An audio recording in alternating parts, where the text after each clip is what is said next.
Bienvenidos, vamos a hablar de las generalidades del ultrasonido. Realmente esta exposición de hoy tiene como fin que todos podamos conocer algo a grandes rasgos de cómo funcionan los equipos en ultrasonido y asimismo pues poderle dar uso y una correcta asistencia a los médicos radiólogos y nuestros pacientes con sus diagnósticos.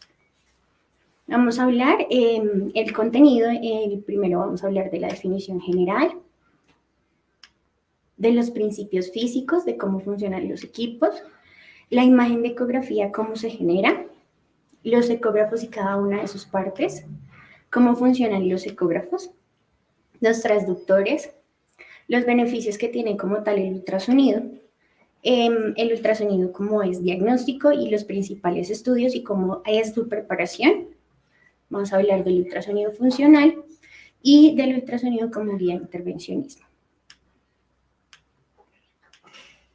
Vamos a hablar entonces de la definición. Este es un procedimiento en el que se usan ondas de sonido de alta energía para observar los tejidos y los órganos del cuerpo. Estas ondas de sonido se crean en forma de ecos que a su vez regresan en forma de imágenes al escáner de los ecógrafos. Vamos a hablar de los principios físicos. Las características de la definición de los principios físicos se dan por las longitudes de las ondas, la frecuencia, la amplitud y la velocidad de propagación. La longitud de la onda es la distancia en que la onda realiza un ciclo completo. Esto quiere decir cuando llega a su mínimo punto de energía y a su máximo punto. La frecuencia mide los ciclos por segundo. Estos son los que denominamos hercios, cuando hacemos un ciclo completo en un segundo. La amplitud es la intensidad del sonido, el tamaño en la onda en el tiempo de espacio. Esta amplitud también nos va a dar como tal la intensidad de los blancos o la ecogenicidad que más adelante se los voy a explicar. Velocidad de la amplitud y es la longitud inversamente proporcional a la frecuencia. Esto quiere decir que depende de la densidad de los tejidos. Si los tejidos son muy densos, entonces pues no van a penetrar tanto, pero va a generar mucha más resolución en la imagen. Recordamos que el ultrasonido como definición literal es un sonido de frecuencia mayor al audible por el ser humano. Nosotros alcanzamos a percibir una audición de 20 a 20.000 hercios por segundo. Aquí hablamos del ultrasonido, que es una característica de onda ondulatoria.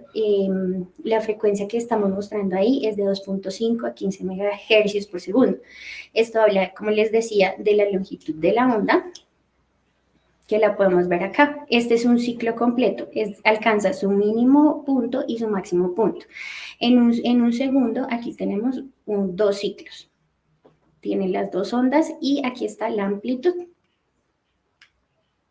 Aquí hablamos lo mismo, si es una frecuencia lenta, la longitud de la onda es larga. Si es una frecuencia rápida, la longitud de la onda es más corta. La amplitud como tal es logrando la intensidad con la que se genera la onda. Entonces ahora, la función de la imagen en la amplitud de la onda.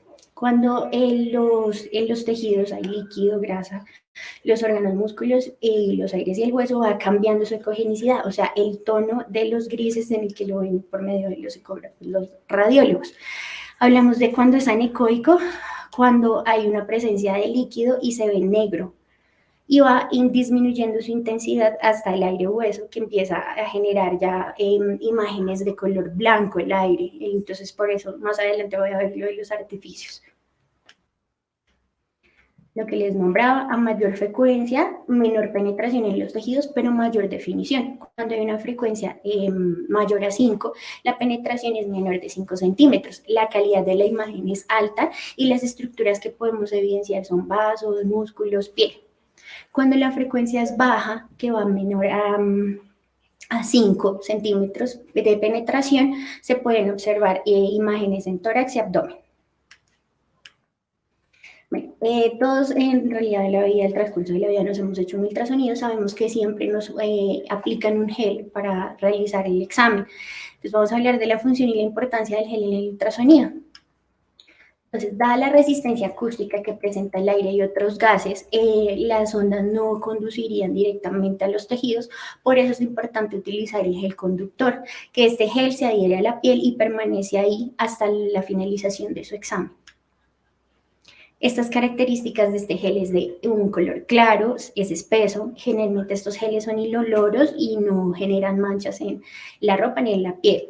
Están diseñados a base de agua porque el agua es uno de los conductores más amplios de estas ondas y es libre de cloruros y sales. En la mayoría de los pacientes, o pues nosotros también cuando hemos sido pacientes, nos podemos aquejar de la temperatura del gel, ya que pues en la mayoría de los lugares lo mantienen a temperatura ambiente.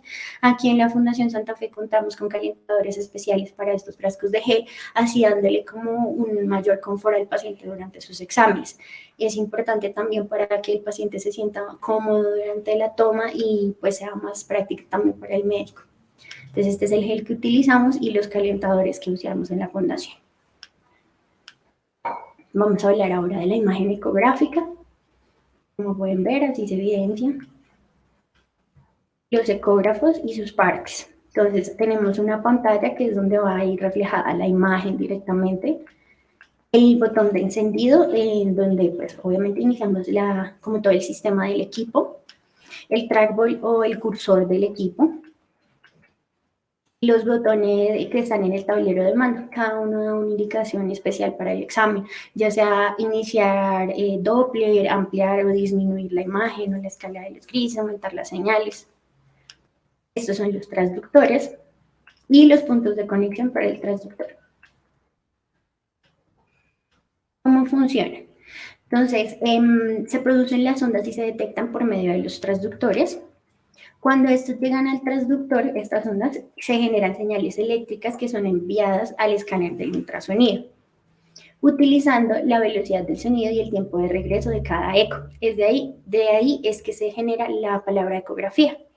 El escáner calcula la distancia entre los tejidos y asimismo da el límite y genera la imagen. Finalmente, eso es lo que obtenemos.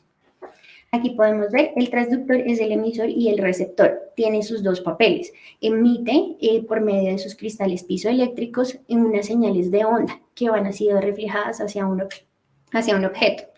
Este objeto, al entrar en contacto con estas ondas, hace una onda de rebote que es la que regresa hacia el transductor, que es el receptor, y genera la imagen como tal por medio del escáner. Estas ondas son las que se llaman ecos, por eso es que recibe el nombre de ecografía. Vamos a hablar de los transductores. Generalmente vamos a mencionar los más utilizados dentro del departamento de imágenes, los que más utilizan y para que ustedes también puedan conocerlo. Y asimismo, pues saber cuál es el indicado para alistar durante los procedimientos o durante las ecografías en general. Este es el transductor convex. Como ven, es de una forma ligeramente curva. Su parte superior va curveada. Funciona con frecuencias muy bajas, es decir, que tienen profundidades de hasta 30 centímetros, mínimo de 5. Y su uso frecuente va en ecografía de abdomen total o vías urinarias, en general las ecografías abdominales y las ecografías obstétricas o de tórax, que son las estructuras o tejidos más densos de penetrar. Vamos a hablar del microconvex. Este transductor es muy similar al convex, sino que es mucho más pequeño. Su forma superficial es reducida, es también ovalada y funciona con frecuencias ligeramente altas, que tienen profundidades de hasta 15 centímetros. Este uso de este transductor se hace frecuentemente en ecografía pediátrica, neonatal y como tal, pues, pacientes con ecografías transfontanelarias y demás. Ahora vamos a hablar del transductor endocavitario. Este transductor tiene un diseño específico que se adapta al estudio que vayan a realizar. Por su nombre endocavitario va por dentro de las cavidades. Entonces, este transductor se utiliza generalmente para estudios ginecológicos y ecografías de próstata transrectales. También se puede utilizar como guía de procedimiento en estudios de biopsia transrectal. Ahora vamos a hablar del transductor lineal. Este transductor tiene una superficie lineal, de allí su nombre. Funciona con frecuencias muy altas, lo cual genera profundidades muy pequeñas que pueden evidenciar desde tejidos de la piel, músculos, algo mucho más superficial. Esto es útil para evidenciar partes blandas como músculos, estudios oculares, ecografía ocular, guías intervencionistas para introducción de catéteres o dispositivos vasculares. En la Fundación Santa Fe se cuenta con un equipo de alta resolución que es capaz de evidenciar las capas de la piel. Esos transductores tienen un límite de 33 Hz por segundo. Ahora vamos a hablar de los beneficios del ultrasonido. El ultrasonido en general es bien tolerado por todos los pacientes, incluso por pacientes de todas las edades. No utiliza radiación porque su principio siempre va a ser el principio pues, de las ondas sonoras. Se puede evidenciar lesiones muy pequeñas a partir de 3 milímetros. Se puede realizar de manera portátil en pacientes de estado crítico, ya sean pacientes adultos, pediátricos o neonatos, o también pacientes que estén en áreas de reanimación y no tengan posibilidad de trasladarse hacia el área de radiología.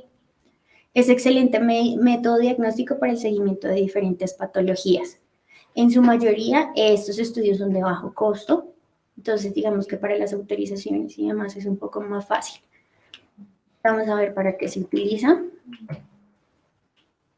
Este método se puede utilizar para diagnóstico en general, diagnóstico funcional, terapéutico y intervencionista. El ultrasonido diagnóstico, vamos a nombrarlo. Este ultrasonido es útil para detectar cambios de aspecto morfológico en las estructuras capaces de la anatomía en general de los tejidos y los órganos. Asimismo, hace posible reconocer las alteraciones para el diagnóstico de diferentes enfermedades. Aquí podemos ver. Vamos a iniciar a nombrar los principales y digamos que las preparaciones indicadas en estos estudios. Para ecografía hay múltiples estudios, pero vamos a nombrar como los más comunes para que ustedes conozcan las preparaciones. Iniciamos con la ecografía de cuello tiroides. Como pueden evidenciar, este es un corte axial de la tiroides. Aquí se ve la tráquea y la tiroides como una silla de montar encima de la tráquea. Aquí vemos los lóbulos tiroideos y el istmo. Como les digo, en la ecografía de cuello se ve la tiroides, se pueden evidenciar también las parótidas, las submaxilares, las carótidas, las yugulares y las adenopatías cervicales.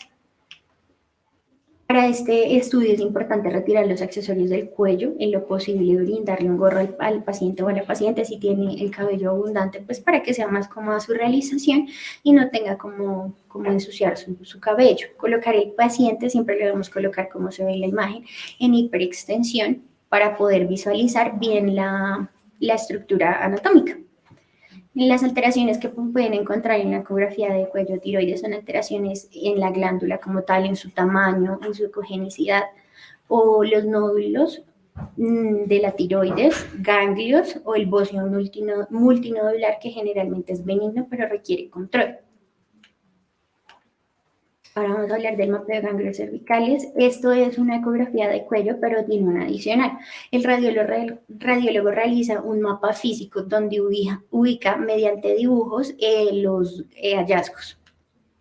Aquí podemos ver el cuello lo dividen o el cuello y la región cervical lo dividen en estaciones en donde es más fácil ubicar las adenopatías que ellos van observando. Tenemos la primera que es del grupo submaxilar. Acá lo podemos ver, es el grupo submaxilar. La segunda es el grupo yugular alto. Tercera, grupo yugular medio. Cuarta, grupo yugular inferior. Quinta, grupo del triángulo posterior. Sexta, comportamiento central. Y séptima, región del mediastino superior, que va para aquí. Este mapeo cervical es útil como control pre- y posoperatorio de tiroidectomías o de procedimientos donde han hecho extracción de la tiroides y el seguimiento de pacientes con linfoma. Este es el mapa que utilizamos en la Fundación Santa Fe, donde los radiólogos realizan, digamos que el esquema. Aquí está evidenciado, tenemos uno con tiroides y este que es sin tiroides, ya cuando los pacientes tienen tiroidectomía. Los hallazgos pueden encontrarse de esta manera reflejados, de forma ovalada, con un relleno en su centro. Estos son los ganglios o los hallazgos normales o reactivos. Los que no tienen ningún tipo de relleno son de baja probabilidad o de baja malignidad. Y los que están completamente rellenos son sospecha de malignidad. Entonces, con base a estos mapas, los médicos en los controles pueden sugerir procedimientos como biopsias o intervenciones quirúrgicas. Vamos a hablar ahora de la ecografía de mama. En esta ecografía se evidencia el tejido mamario y el axilar. Es muy importante que la paciente pues esté sin brasier, que no tenga aplicado ningún tipo de producto en la piel y que al momento de la exploración coloque los brazos detrás de la cabeza. Este estudio es muy útil porque es uno de los principales diagnósticos contra el cáncer de seno. En este se pueden evidenciar o complementar con la mamografía si es un nódulo o es una imagen más quística o si el paciente también requiere de una biopsia para completar su diagnóstico. Bueno, entonces ahora vamos a pasar a la región abdominal y la importancia de cumplir con la preparación. La vejiga debe estar llena cuando el estudio va dirigido a vías urinarias o abdomen total para poder hacer una evaluación completa, ya sea de las paredes de la vejiga o del líquido que tiene en su interior. Adicional a eso, pues posterior a la evaluación en la ecografía de vías urinarias, el médico puede sugerir que el paciente siempre va a ir a orinar para que desocupe su vejiga y se hace una evaluación postmiccional para ver si hay retención de líquido y demás. Aquí pueden ver una vejiga antes de la micción, está totalmente llena, se puede evidenciar el contenido que no tiene como características singulares y demás. Ahora vamos a hablar del ayuno. El ayuno es muy importante porque disminuye la interposición del gas intestinal, que como les había nombrado antes, la coginicidad es blanca, lo cual genera un artificio en la imagen. Entonces, al tener disminución de gas, puede el radiólogo evidenciar mejor las estructuras anatómicas sin que haya ese artificio. También es útil para poder ver la evaluación de la vía biliar y de la vesícula, ya que al tener una ingesta de alimentos, esta se distiende y hace muy difícil su exploración. Aquí pueden ver un paciente que en la imagen tiene ayuno y se puede hacer su exploración. Aquí encuentran un cálculo biliar. Ahora vamos a hablar de la ecografía de abdomen total. En la ecografía de abdomen total podemos evidenciar riñones, hígado, páncreas, vías biliares, vesícula, vasos, grandes vasos como la aorta abdominal, uréteres, vejiga o próstata útero, dependiendo del caso del paciente. En esta ecografía pues también es importante la vejiga llena para que haga como una imagen que refleje la próstata o el útero. Entonces, el ayuno debe ser de 4 horas, eso según lo que tenemos indicado en la Fundación Santa Fe. En otras instituciones tienen otros protocolos diferentes donde varía el tipo de ayuno. Nosotros lo exigimos para pacientes hospitalizados en general, deben tener 4 horas y tomar de 4 a 6 vasos de agua durante la preparación, 2 o 1 hora antes del examen. Adicional a esto podemos encontrar en la exploración abdominal también ecografía hepatobiliar que no requiere la vejiga llena sino solamente el ayuno, o por el contrario ecografía de vías urinarias que no requiere tener ayuno pero sí la vejiga llena. Vamos a hablar de ecografía ginecológica transvaginal o transabdominal. Aquí se puede ver como un corte en donde se evidencia el útero, el endometrio, el fondo y el cervix, que es las estructuras principales que evalúan. En esta ecografía es importante tener la vejiga llena. Esto, como en la anterior diapositiva les explico, esto hace una sombra acústica que hace que se pueda evidenciar la estructura de manera transabdominal, como es el útero, a grandes rasgos. Posterior a la revisión transabdominal, muchas veces si tiene ecografía transvaginal, el radiólogo va a indicar que el paciente debe eliminar esta orina para poder introducir el transductor endocavitario y no generar molestias en la paciente. En esta ecografía es muy útil encontrar porque se pueden evidenciar miomas, quistes, pólipos, endometriosis, masas o causas de sangrados anormales o incluso que no haya presencia del mismo. Vamos a hablar ahora de la ecografía obstétrica, que se puede realizar igual de manera transvaginal o transabdominal. En esta ecografía se puede evidenciar la presencia del embarazo y conocer las condiciones en generales en las que viene el embrión, así como la placenta, el útero y el líquido amniótico. Esto lo que hace es vigilar cómo va el embarazo. Se pueden hacer diferentes estudios durante los primeros meses, ya que como este estudio no requiere radiación, no genera ningún peligro potente para el bebé. Este estudio no requiere preparación, debe realizarse en el estudio transvaginal. En la preparación del transductor debe utilizarse un preservativo para evitar pues, la contaminación y también por seguridad para la paciente. Por el medio transvaginal también podemos ver la cervicometría, que es evalúa cuál es la dilatación del cuello uterino. Ahora vamos a hablar de la ecografía transrectal de próstata. Esta ecografía es muy útil también porque podemos ver la glándula prostática, o los doctores evidencian la glándula prostática de manera transrectal y la evidencian de manera completa, tanto el lóbulo izquierdo como el derecho, la característica de su ecogenicidad, si tienen alteraciones en el tamaño. En esto tenemos que hacer énfasis en la preparación. Siempre mucha claridad en el momento de la educación al paciente, porque es un medio pues, más invasivo.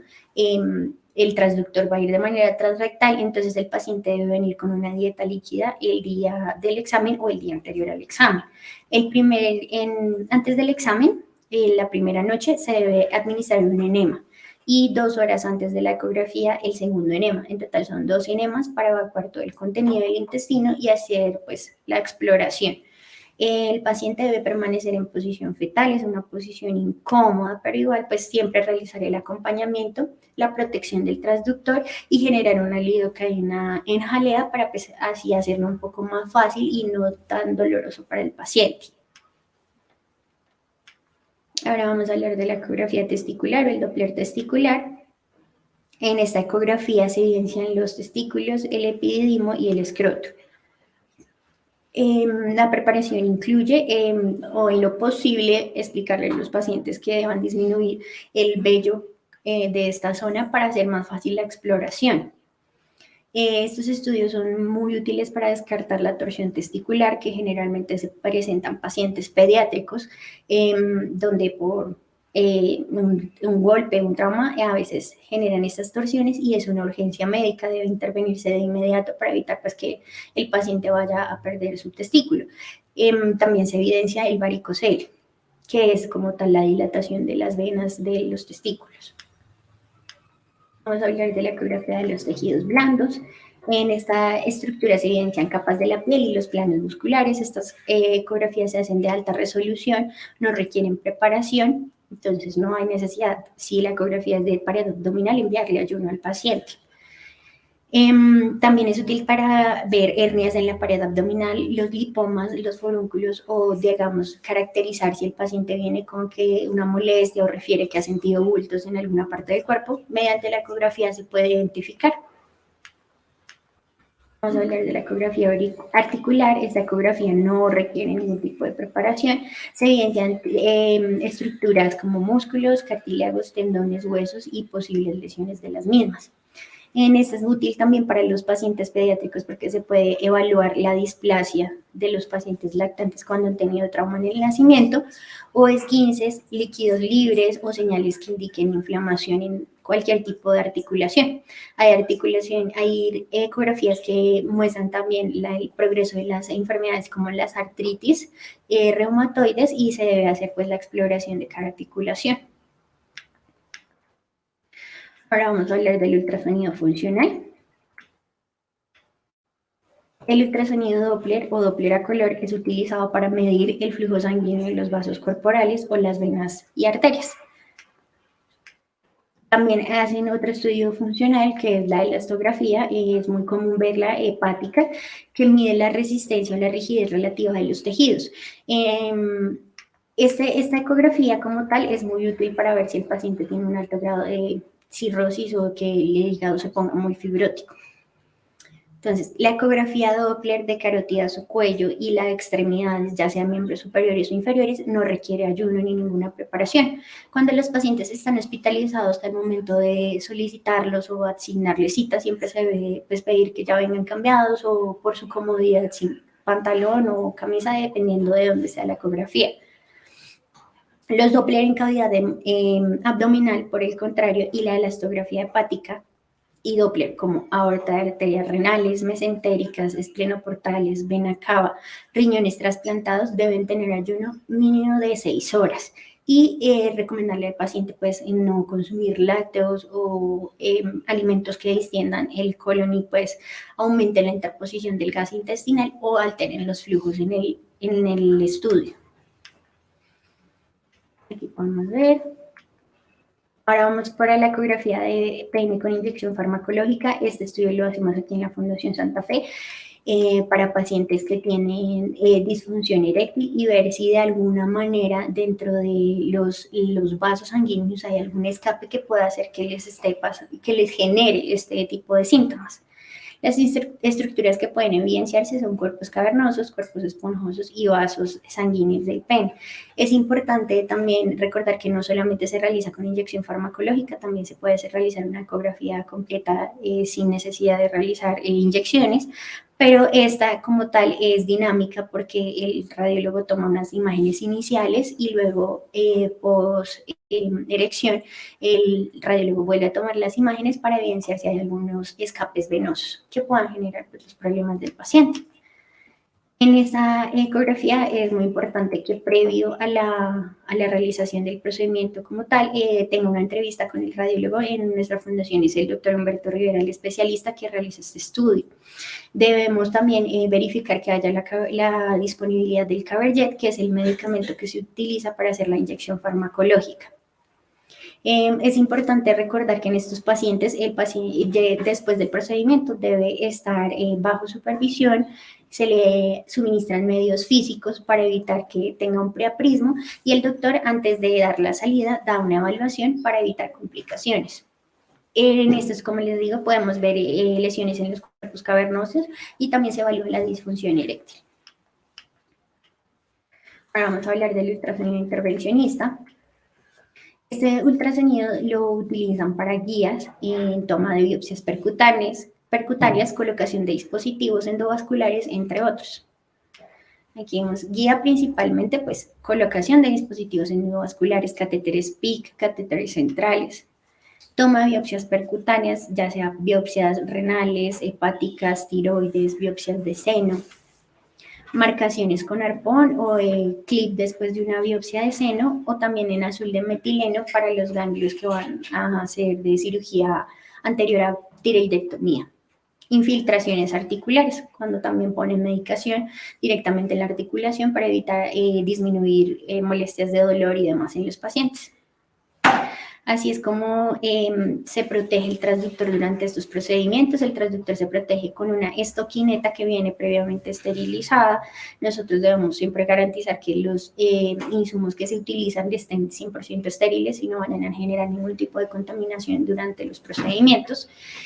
Anterior a colocar esto, nosotros circulamos y ponemos el gel antes de poner la película transparente y posterior a eso el doctor lubrica la piel con solución salina para guiarse y poder tener la conducción de las ondas de ultrasonido.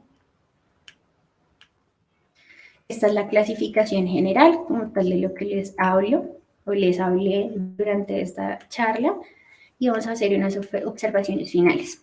Importante siempre brindar educación al paciente y a su familia sobre cualquier estudio que le vayamos a realizar, resolver sus dudas. Hay muchos pacientes que piensan que solamente el ultrasonido va dirigido a las mujeres en estado de embarazo. Todo lo podemos realizar para muchos diagnósticos. Los menores de edad siempre deben venir en compañía de un acudiente responsable, de sus padres o de la persona que venga. Siempre deben ingresar a las salas acompañados. Se debe realizar acompañamiento también de parte del personal de enfermería durante la toma de los estudios que expongan un poco la intimidad de los pacientes, ya sean ecografías de mama, ecografías transvaginales, ecografías transrectales o en general. Sí, así debe ser y debemos estar siempre al lado del médico radiólogo. Mantener en lo posible un ambiente agradable con confort para el paciente, lo que les nombraba del gel, tratar de calentarlo si tenemos los dispositivos, pues hacer el debido uso con tal de que los pacientes siempre salgan satisfechos de su atención. Y debemos velar por las preparaciones para cada estudio para así poder tener óptimos resultados en las lecturas y las interpretaciones, de que los pacientes puedan tener como tal su diagnóstico acertado. Nuestras referencias y muchísimas gracias por la atención prestada.